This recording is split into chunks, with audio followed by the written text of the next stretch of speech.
وما من دابة في الأرض إلا على الله رزقها ويعلم مستقرها ومستودعها كل في كتاب مبين.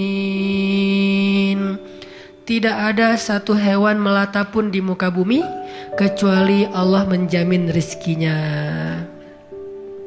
Ini amalan hati nih. Ini ayat untuk menguatkan hati kita, bukan menguatkan fisik. Tapi biasanya hati kalau udah kuat, fisik ke bawah. Kan kata Nabi, kalau hatinya baik, yang lain ikut baik. Kalau hatinya buruk, yang lain ikut buruk. Jadi kalau hatinya udah give up, pasti fisiknya jadi lemah. Kalau hatinya tough dan masih punya belief ke Allah, masih punya harapan, maka fisiknya juga akan kuat. Wa ma min dabbatin fil ardi illa 'ala Allahi rizquha wa ya'lamu mustaqarraha wa mustawda'aha. Allah tahu di mana rezeki kita disimpan. Allah tahu kemana kita akan membelanjakan rezeki itu. Semuanya tertulis di dalam kitab yang jelas. Allah yang tahu. Allah yang menjamin. Gak ada yang gak dijamin rezekinya. Makanya saya pernah cerita tuh dulu di mall sebelah. Saya sama istri habis kajian di sini atau sebelum kajian di sini, sebelum maghrib sempat mau belanja dulu. Belanja di supermarketnya di bawah, lantai bawah.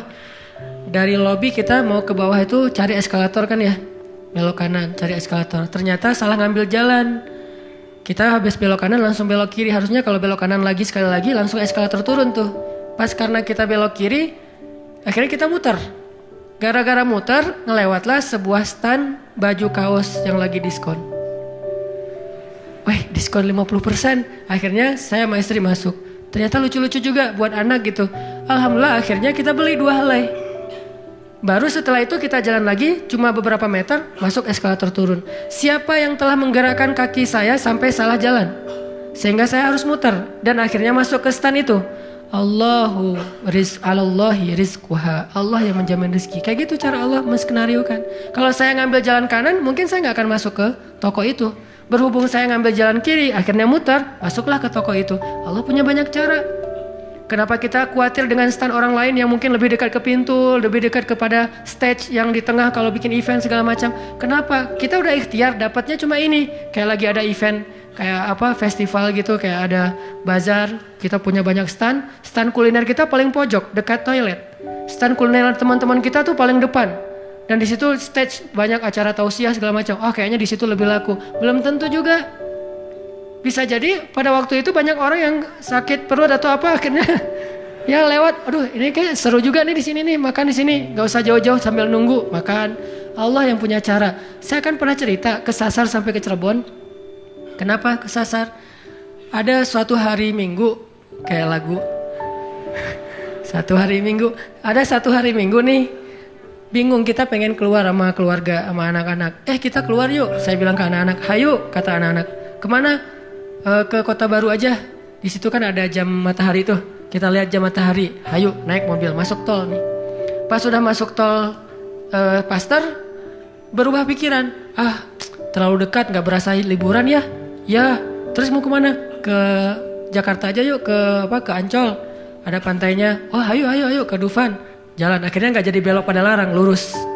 Niatnya ke Ancol. Sebelum Cikampek, berubah lagi pikiran. Ancol mah pantainya gitu-gitu aja ya, udah pernah ya.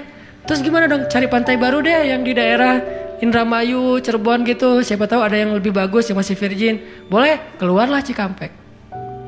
Waktu itu belum ada tol Cipali ya. Keluar Cikampek, akhirnya nyisir Subang, Indramayu, nggak dapat pantai yang kita nyaman nih. Berhenti sebentar, nggak nyaman, ini banyak sampah. Akhirnya jalan lagi sampai dari pagi keluar, asar makan empal gentong di Cirebon. Siapa yang mendatangkan saya ke warung empal gentong itu? Pas kita masuk, orangnya bahagia banget gitu. Kelihatan kalau dari pagi itu belum ada yang datang, belum ada pelanggan, sepi warungnya. Karena tempat parkirnya agak nyaman, langsung parkir di situ, makan empal gentong dan ternyata enak, kita bungkus. Orangnya tuh alhamdulillah nih datang dari pagi belum ada yang datang, senang gitu. Dan saya bilang, Pak tahu nggak saya dari mana? Dari mana? Dari Bandung. Mau kemana emang? Nggak kemana-mana. Muter. Jadi kita cuman dari Bandung cuma pengen makan empal gentong di Cirebon ujung-ujungnya. Pulang sampai ke Bandung jam 10 malam, macet lagi tuh di Sumedang karena ada perbaikan jalan. Cuman pengen makan empal gentong, ngasih rezeki ke orang di Cirebon. Kayak gitu banget tuh caranya tuh, coba lihat cara Allah. Oh yakin nih sama Allah. Allah bisa banget ngedatangin. Kalau ini terjadi kepada orang lain, berarti kalau saya cari rezeki bisa juga caranya kayak gitu. Allah kan punya banyak cara. Cuman kadang-kadang atau seringnya kita nggak tahu cara itu, tahu hasilnya doang nih. Tiba-tiba dapat. Sesederhana itu kita berpikir, akhirnya sesederhana itulah syukur kita ke Allah. Kalau kita tahu gimana rumitnya rezeki itu datang ke kita, kita akan syukurnya lebih pasti tuh.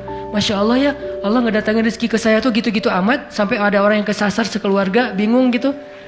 Tapi kan dia, kalau saya nggak cerita dia nggak akan tahu, dia pikir cuma orang yang memang tinggal di Cirebon atau emang lagi jalan lewat kebetulan mampir. Artinya karena dia nggak tahu prosesnya, rasa syukurnya juga sederhana. Sama kayak kita nggak mensyukuri masakan istri kita kalau yang udah punya. Istri itu masak tuh rempong loh dari pagi, wah sampai ganti lagi. Kita nggak tahu ya, mungkin istri kita baru belajar masak, gagal 2 kali loh. Itu yang ketiga tuh, nggak enak pula. Udah gagal 2 kali. Dan kita pikir cuma masak sayur gini doang mah, sayur bening mah gampang. Kita kan nggak tahu prosesnya, sehingga apresiasi kita juga ya segitu-gitu aja. Kalau kita tahu prosesnya, walaupun cuma sayur bening sama telur ceplok, kita akan peluk istri kita, mah makasih banyak ya, mama udah berkorban banget buat papa, mah hari ini makanan terenak sepanjang hidup papa loh mah. Kenapa ngomong gitu? Karena tahu prosesnya. Gitu juga kita ke Allah. Karena kita nggak tahu proses rezeki itu Allah setting sampai datang ke kantong kita. Kita kayak ya alhamdulillah gitu doang. Tapi kalau kita tahu masya Allah ya Allah alhamdulillah atas semua nikmat yang kau berikan, puji-puji Allah. Artinya teman-teman, kalau galau tentang rezeki dari Allah, tentang pekerjaan, tentang kuliah segala macam, termasuk tentang jodoh, coba baca ayat 6. Semua Allah yang jamin.